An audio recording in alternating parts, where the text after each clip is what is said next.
Selamat pagi, Assalamualaikum warahmatullahi wabarakatuh. Salam sehat. Yang saya hormati Bapak Latri sebagai Kadisdiklat TVRI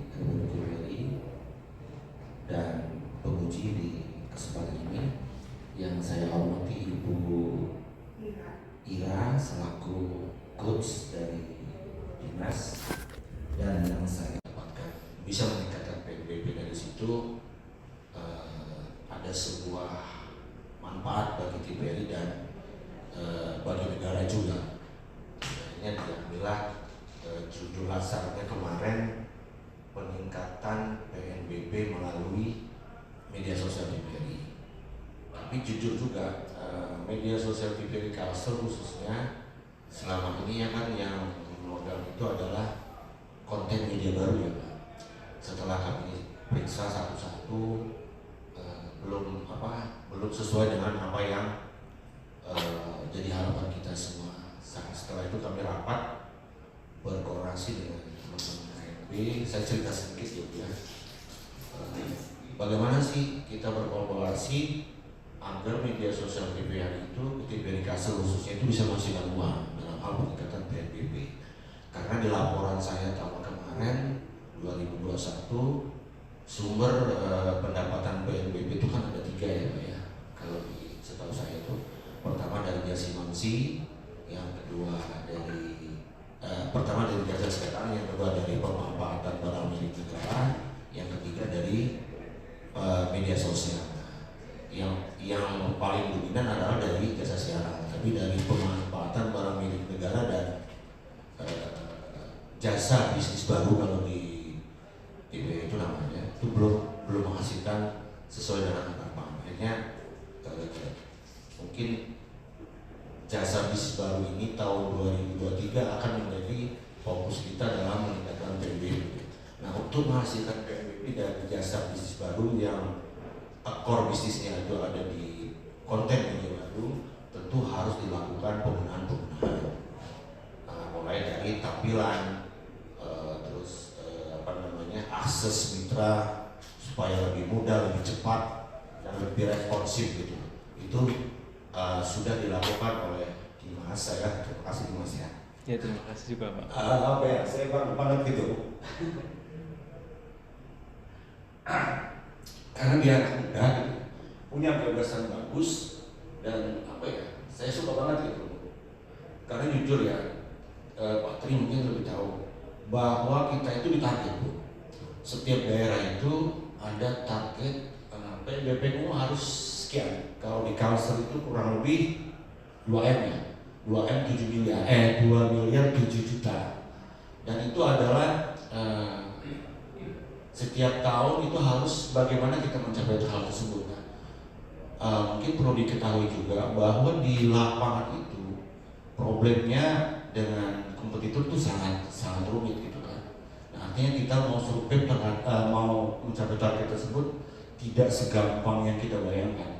Perlu ada inovasi-inovasi yang harus kita lakukan. Salah satunya adalah melalui bisnis baru kalau di PU, kalau di program itu konten media baru. Ini konten media baru itu tempat pabriknya, bisnisnya ada di kita. Kita menjualnya, ini produknya nih kita jual nih. Nah, itu kaitannya seperti itu. Nah, untuk menjual produk tersebut tentu harus packagingnya bagus, harus lebih gampang. Kalau ibarat itu harganya harus terjangkau seperti itu. Apalagi sekarang sudah ada tarif media sosial di TVRI. Contoh kemarin saya mengusulkan ke direktur PU itu mulai dari YouTube, TikTok, Facebook, Twitter, dan YouTube itu ada tarif semua sekarang. Kenapa? Untuk mengantisipasi risiko yang tidak terduga, yang manajemen risiko lah istilahnya ke depan. Bagaimana sih kalau jasa siaran ini pendapatannya turun? Berarti untuk mengantisipasi supaya tidak turun, tentu kita harus memaksimalkan pendapatan dari bisnis baru, dalam hal ini media sosial. Nah, untuk meminimal risiko tidak tercapai target tahun-tahun ke depan. Itu kita lakukan seperti itu. Nah seperti yang saya bilang tadi, tampilan harus bagus, akses masyarakat harus mudah. Nah makanya sekarang kalau Bapak Ibu cukup dengan handphone pakai scan QR itu sudah bisa mengakses semua informasi yang diperlukan oleh mitra, mulai dari jasa siaran, terus tarif iklan, jasa siaran, tarif barang tarif pusdiklat juga saya masukkan Pak, mau izin Pak. Karena gini, di Pemda itu kan kadang-kadang dia punya humas itu kan perlu diklat.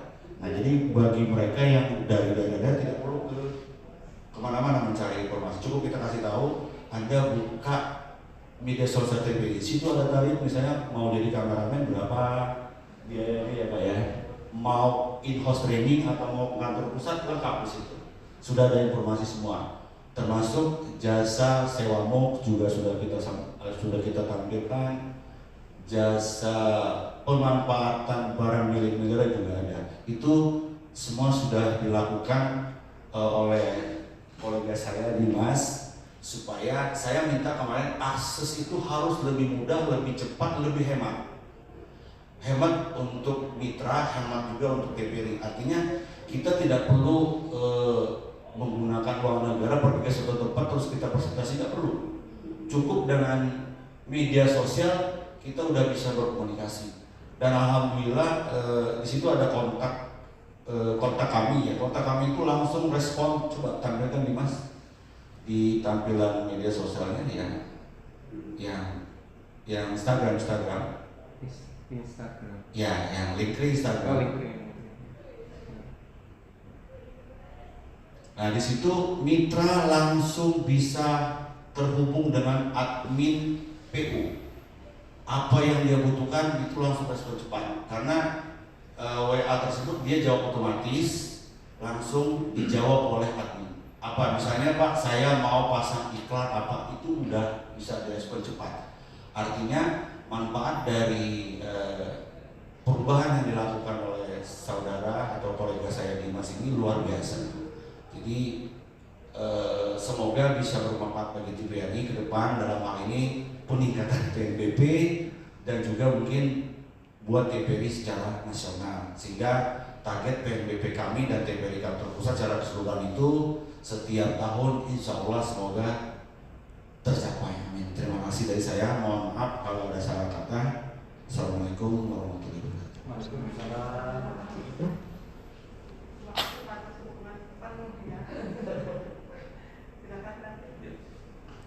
Terima kasih. Assalamualaikum Mas Purbo, Mas Dimas Purbo dan Pak Ahyar. Pak Ahyar cocok lah kalau di PU karena jelas untuk menjelaskan gitu. Sehingga seperti dilaporkan bahwa di Kalsel itu sudah 101 ya? 101%. Jadi sudah mencapai target lah, malah melebihi 1%. Memang dari dulu termasuk yang tercapai terus kalau di Kalsel. Untuk Mas Purbo, saya bercerita juga sedikit Bu bahwa media sosial ini baru terpikir oleh TVRI ini baru setahun 2 tahun ini, sehingga agak terlambat bagi TVRI. Kalau di TV sebelah kan sudah malah justru penghasilannya lebih banyak dari media sosial daripada yang terestrial. Nah TVRI baru berbenah, tapi mudah-mudahan lebih baik terlambat daripada tidak sama sekali. Jadi memang betul kalau Mas Dimas ini berkonsentrasi inovasinya di media sosial ini, karena ke depan menurut riset itu bahwa terestrial tiap tahun turun 3% penontonnya 3%. Mungkin yang sepuh-sepuh, yang usia-usia kita ini, saya Pak Ahyar, Ibu Ira itu sudah memang masih nonton ya TV, televisi secara terestrial ya. Tetapi anak-anak muda mungkin sama sekali nggak pernah nonton TV gitu. Dia udah melalui gadget, mulai laptop apa itu. Sehingga memang tepat kalau TVRI juga harus beralih ke sana. Jadi ke depan mungkin nggak ada lagi yang nonton TVRI karena sudah berkurang terus. TV swasta juga mungkin akan berkurang juga. Mereka akan beralih ke media sosial. Dan tepat kalau Mas Dimas ini mulai sekarang sudah mulai memperbaiki layar di medsosnya. Karena jangan sampai keterkaitan dengan PNBP kita mau nawarin ke Pemda juga sekarang sudah bermain medsos. Ternyata pengikut mereka lebih besar daripada pengikut di TVRI Kalsel, sehingga mereka ngapain dengan TVRI Kalsel, orang medsos saya lebih banyak pengikutnya gitu. Jadi bagaimana berusaha untuk meningkatkan apa yang namanya pengikut dari medsosnya TVRI Kalsel. Tapi saya yakin bisa lah kalau Kalsel, karena sudah lama bermain di medsos, kalau nggak salah Kalsel itu ya. Untuk Mas Dimas, tadi kan dilaporkan bahwa monetisasi ini tanda kutip belum boleh ya, karena akan dilakukan oleh kantor pusat. Itu memang kebijakan di kantor pusat bahwa ke depan medsos yang tampil di itu yang nasional. Jadi untuk daerah mungkin hanya sub domain saja. Ini ketika masyarakat masuk ke TVRI nasional, dia bisa mencari ke daerah-daerah seperti TVRI Klik lah. Jadi seperti itu, mungkin seperti itu ya. Kenapa tidak diperbolehkan untuk monetisasi? Mas Dimas kenapa tidak mengambil ini ke depan ya, mengambil cara lain selain monetisasi? Apa? Saya nggak tahu istilahnya apa yang sekarang ini seperti Deddy Corbuzier lakukan. Podcast. Ya, dia tidak monetisasi, tapi bekerja sama dengan iklan, memasang iklan. Jadi di podcastnya itu ditempel-tempel iklan itu boleh ternyata. Kalau itu boleh. Kemarin saya pernah tanya ke teman-teman di KM Pusat, boleh bekerja sama dengan nempel-nempel iklan itu. Itu mungkin lebih menguntungkan daripada monetisasi kali ya. Karena monetisasi kan nggak boleh ya. Saya ingin tanya, kedepannya seperti apa nih rencana Mas Dimas ini setelah monetisasi itu dalam arti tidak diperbolehkan oleh pusat, karena pusat yang akan mengurusnya. Itu gimana Mas Dimas? Ya, terima kasih Pak Tri. Sebelum saya menjawab pertanyaan Pak Tri, sebenarnya ini Linktree ini juga atas kontribusi Pak Ahyar. Jadi di sini banyak menu-menu yang saya buat itu atas usulan Pak Ahyar. Jadi saya terima kasih juga untuk Pak Ahyar sudah membimbing saya sehingga bisa membuat atau memperbaiki Linktree yang dulu belum dimanfaatkan dengan maksimal.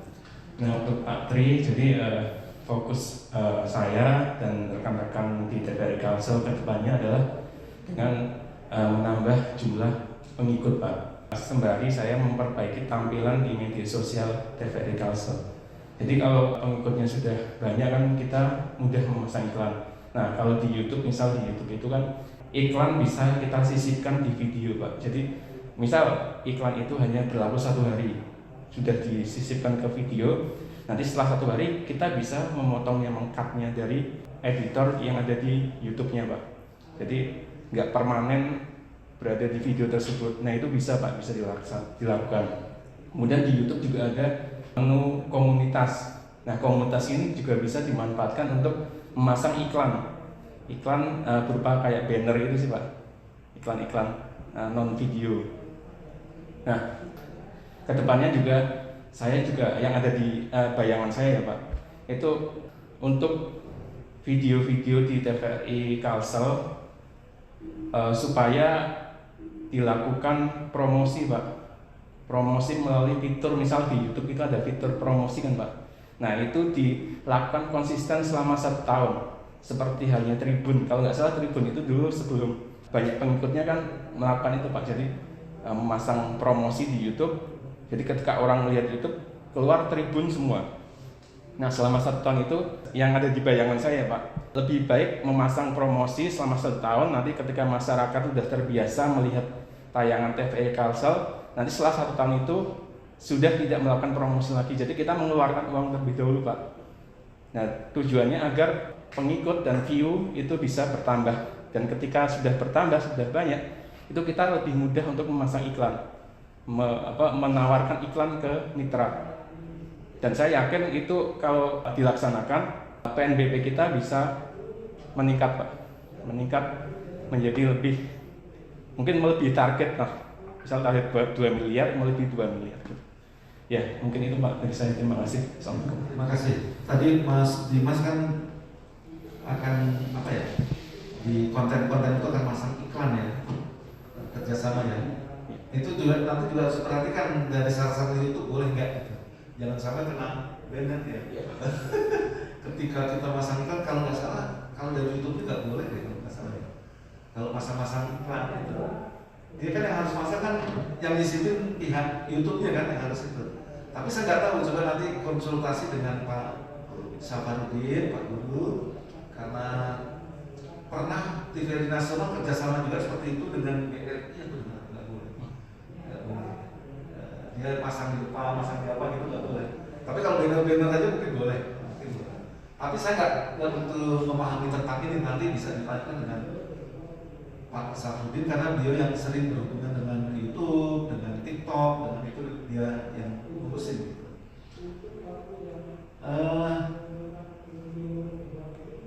Tadi cara-cara untuk meningkatkan apa ya, pengikut ya, untuk medsosnya Kalsel kan dengan melalui apa tadi, penampilan, lalu dengan promo-promo. Saya pikir juga dengan menampilkan KMB, harusnya membuat KMB-nya Kalsel ya, membuat memang yang agak berbeda dari yang terestrial. Kan sekarang ini banyak daerah lain itu hanya memindahkan atau memotong-motong terestrial ke itu. Memang ada cara itu bisa, tapi kan agak ketika tidak ada SDM itu agak susah gitu ya, karena harus diedit lagi gitu. Nah itu gimana Mas caranya Mas? Apakah minta KMB-nya sudah punya dana belum untuk tahun depan ini? Kalau tahun kemarin dia masih produksi apa ya, paket apa namanya itu Wonderful. Oh, bisa diminta dari pusat ya? Ya, Karena gini, kalau KMB juga nggak disediakan dananya, budgetnya kan bisa bikin gitu kan. Seperti nasional kan Pak Guru kan membuat macam-macam itu. Nah itu nanti bilang ke Pak Gede, Pak Gede akan menyediakan itu. Karena kan nggak disediain, ya nggak bakal bisa diproduksi. Paling caranya ya hanya menggal-menggal apa paket-paket yang di terestrial menjadi ke YouTube tadi. Di sana udah berapa jam Mas? Gimana Pak? Siarannya setelah Sudah digital ini? Ya, dari pukul 5.30 sampai pukul 11 malam weekend. Berarti nggak sampai 24 jam ya? Belum Pak. Belum sampai. Ini saran saja Pak Ahyar, Pak, ketika hanya bersiaran dari jam 5 sampai jam 11, otomatis ada petugas yang harus datang pada jam 11. Iya. Kan gitu. Untuk mematikan alat-alat peralatan semua. Kenapa tidak 24 jam aja? Jadi dibikin pola sehingga teman-teman tuh nggak ada. Kalau datang kan harus ada biaya kan? Biaya transport, biaya itu. Dan untuk efisien mungkin bisa dibikin pola sehingga bisa 24 jam atau dipelan atau 12 jam yang fresh lalu diulang 12 jam berikutnya kan lebih, jadi nggak perlu lagi. Nah jadi ijazahnya kan 12 jam lalu nanti setelah 12 jam berulang atau 8 jam itu saran saja sehingga lebih efisien. Nggak ada orang, ini kan jam 11 berarti ada petugas yang harus matikan alatnya atau remote dari rumah. Lebih luas ya. Nah itu kan harus, sehingga ada biaya yang harus dikeluarkan. Tapi ketika membuat dengan pola 12 jam sekali, jadi 12 jam membuat yang fresh, yang hari itu fresh lah ya, yang hari itu dibuat. Lalu 12 jam berikutnya mengulang yang mulai dari awal 12 jam gitu. Jadi orang nggak perlu datangnya pada pagi hari lagi. Ini hanya sarannya untuk mengurangi biaya sebetulnya. Untuk mengurangi biaya teman-teman, Pak, ini Mas Dimas, sekarang berapa sih pengikut dari medsosnya di Kalsel? YouTube dari itu? Ya, kalau untuk YouTube itu kan ada dua Pak. Ya, yang pertama YouTube TVRI Kalsel itu sekitar 30.000 lebih. Ya, terus untuk YouTube TVRI Kalsel live streaming ini kan sebenarnya YouTube yang kedua ini adalah YouTube cadangan Pak. Jadi karena YouTube yang pertama pernah di-ban, nggak bisa siaran live, jadi buat YouTube kedua. Nah untuk YouTube kedua itu baru ribuan Pak, belum sampai puluhan ribu. Kemudian untuk Instagram itu sudah lumayan banyak, saya lupa jumlah totalnya. Di sini ada bentar Pak. Untuk Facebook itu ada 718 pengikut dengan total view 26.648. Itu per tanggal 11 Oktober 2022. Kemudian Instagram ada 3 Pak, malah Instagram itu. Ada TVRI Kalsel itu sekitar 11,6 ribu dengan jumlah total view per tanggal 11 Oktober 2022 itu 27,9 ribu. Kemudian Instagram hidup sehat TVRI Kalsel hanya 75 pengikut. Ngopi.tvri Kalsel itu 156 pengikut. Nah di Twitter ada 2, TVRI Kalsel pengikutnya 220, TVRI Kalsel _ itu pengikutnya 18. Dan di TikTok ini ada 2 juga Pak. Yang pertama Kalsel hari ini itu pengikutnya sudah lumayan banyak, 16,9k atau 9.000.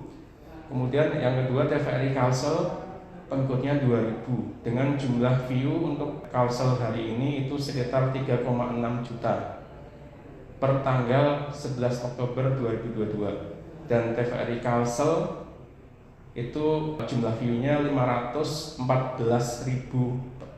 view. Jadi itu Pak. Kalau menurut Mas Dimas, dengan banyaknya apa itu akun itu akan membingungkan masyarakat atau enggak?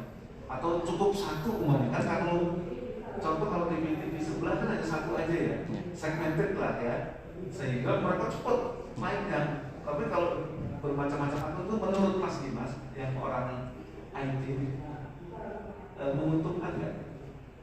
Sebenarnya kalau terlalu banyak akun juga nggak terlalu efektif ya Pak. Nah itu maksud saya, mungkin Pak Ahyar yang itu didampingi oleh Mas Dimas ketika ada rapat manajemen disampaikan hal ini, karena saya yakin Kalsel paling bagus medsosnya ya. Tetapi kalau itu dijadikan satu mungkin lebih romantis lagi kan. Jadi jangan terlalu banyak akun sehingga akan membingungkan masyarakat juga nih, yang mana nih sebetulnya. Itu sih sarannya. Karena kalau saya pernah ngomong dengan atau ngobrol dengan para YouTuber, itu memang segmented. Waktu upload aja itu harus apa ya? Harus pas, harus tepat sehingga orang-orang tuh pasti nunggu di pada jam tersebut. Itu saran aja. Mungkin itu yang bisa saya sampaikan. Mungkin ada tambahan dari Mas Dimas. Oh ya, saya selama 1 bulan melakukan habituasi yang terkait dengan pemanfaatan media sosial. Nah, seperti yang saat tadi saya sampaikan Pak, jadi dari SDM itu Pak Dedi meminta saya untuk membuatkan Linktree agar mempermudah karyawan-karyawati dalam mengakses seluruh informasi mereka. Nah, di Linktree SDM ini tidak semua data bisa diakses oleh seluruh karyawan dikarenakan ada beberapa data yang bersifat rahasia, seperti misal SK Capsta itu kan nggak boleh semua orang mengakses kan Pak, harus mendapat izin dulu kan. Nah itu kalau ada yang mau mengakses nanti ketika mereka klik misal di SK Kesta, nanti dari email akan memberitahu ke adminnya bilang saya sama Pak Dedi kan. Nah, nanti tergantung Pak Dedi menyetujui atau tidak. Kalau menyetujui, nanti mereka bisa mengakses informasi yang tidak boleh di-share ke seluruh karyawan-karyawati. Iya Mas, tambahan. Ini kan ada lenteri-lenteri seperti ini. Ini ketika masyarakat ingin mengakses ini harus datang ke TVRI Kalsel atau ada di websitenya TVRI Kalsel? Kebetulan untuk website nggak ada Pak. Jadi masyarakat bisa mengakses ini, pertama bisa melalui Instagram TVRI Kalsel. Yang kedua melalui YouTube juga bisa, karena di YouTube itu sudah saya letakkan barcode. Jadi kalau mau buka lewat HP atau lewat laptop tetap bisa melihat atau scan barcode-nya Pak. Jadi tidak harus datang ke Kalsel ya? Ya nggak perlu. Itu yang maksud saya, jangan sampai karena sekarang ini di era keterbukaan itu kan ada namanya PPIP, pengelola arsip itu ya. Kan ada memang ada arsip-arsip yang harus dikecualikan. Tapi juga ada arsip-arsip yang memang harus terbuka, nggak boleh disembunyikan. Masyarakat perlu tahu itu ada. Jadi mungkin Mas Dimas nantinya ke depan bisa bekerja sama juga dengan pengelola arsip di masing-masing. Pasti di setiap stasiun ada. Di bawah Kasubag TU kalau nggak salah. Itu ada pengelola arsip. Jadi kan bisa saja kan masyarakat pengen tahu, ada seperti laporan keuangan itu terbuka untuk umum, nggak boleh disembunyikan. Saya nggak tahu kalau SK Kepsa sebetulnya nggak masalah sih ya, disampaikan. Nah, tapi saya nggak tahu ya mana yang dikecualikan, mana yang tidak. Itu harus karena harus kantor pusat nanti yang menjadi mana yang boleh dan mana yang tidak, mana yang harus disegerakan. Jadi ada kualifikasinya. Nggak boleh nggak boleh disembunyikan. Kalau memang itu harus diketahui oleh masyarakat. Mungkin itu Bu tambahan dari saya Bu. Baik, terima kasih Pak Tri. Pak Akhir, sedikit saja Bu, dengan tema lasar yang diambil, kami dari TVRI Kalsel sangat terbantu dan bermanfaat sama sekali. Karena di sini saya lihat ada 3 hal yang menjadi benefit buat masyarakat dan buat TVRI juga. Pertama, akses sangat mudah, cukup dengan QR scan barcode, QR scan itu sudah bisa mengakses semua informasi yang memang tidak dilarang untuk dipublis. Yang kedua, efisiensi biaya, karena masyarakat kalau mau bekerja sama dengan TVRI atau mitra itu nggak perlu ke TVRI, cukup melalui media sosial TVRI. Di situ ada QR scan, di YouTube ada, bisa juga melalui Instagram TVRI, itu tinggal klik link itu ada. Yang ketiga, efisiensi waktu, artinya mereka tidak perlu menghabiskan waktu datang ke kantor TVRI, cukup melalui semuanya ada di media sosial. Jadi kesimpulannya, sebagai calon PNS yang sebentar lagi insya Allah menjadi PNS, manfaat yang Dimas lakukan sesuai dengan core value ASN berharap, menurut saya luar biasa apa yang dia udah kontribusikan terhadap TVRI. Terima kasih. Iya, terima kasih. Mari kita beri pause dulu untuk Iya, terima kasih. Silakan. Ya, sebenarnya terima kasih untuk Pak Tri Widiarto, Pak Ahya, dan Ibu Ira atas masukan, saran, kritik dari apa yang sudah saya lakukan selama masa habituasi. Nah, semoga saran, kritik, masukan dari Bapak Ibu semua bisa saya jadikan sebagai acuan saya untuk dapat mengembangkan media sosial TVRI Kalimantan Selatan ke arah yang lebih baik lagi. Ya, semuanya terima kasih. Saya tutup. Assalamualaikum warahmatullahi wabarakatuh.